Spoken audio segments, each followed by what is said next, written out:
tamilcinemanew.in. நடிகையும் தேசிய காங்கிரஸ் கட்சியின் செய்தி தொடர்பாளரான குஷ்புவின் கவர்ச்சி புகைப்படம் சமூக வலைதளங்களில் வைரலானதை அடுத்து அந்த புகைப்படம் குறித்து ரசிகர்கள் எழுப்பிய கேள்வியில் தனது ட்விட்டர் பக்கத்தில் பதிலளித்துள்ளார் குஷ்பு.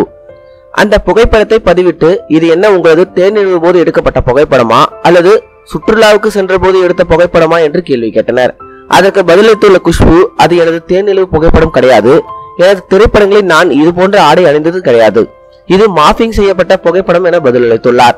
நாடாளுமன்ற தேர்தல் முன்னிட்டு தனது ட்விட்டர் பக்கத்தில் காங்கிரஸ் கட்சியின் பிரச்சாரம் மற்றும் செயல்பாடுகள் குறித்து பதிவிட்டு பரபரப்பாக செயல்பட்டு வரும் குஷ்பு இதற்கிடையில் ரசிகர்கள் கேள்விக்கு பதிலளித்துள்ளார். மேலும் இதுபோல செய்திகளை உடனுக்குடன் தெரிந்து கொள்ள நமது தமிழ் சினிமா சேனலை சப்ஸ்கிரைப் பண்ணுங்க. மேலும் இதுபோல செய்திகளை தெரிஞ்சுக்க நம்ம தமிழ் சினிமா சேனலை சப்ஸ்கிரைப் பண்ணுங்க.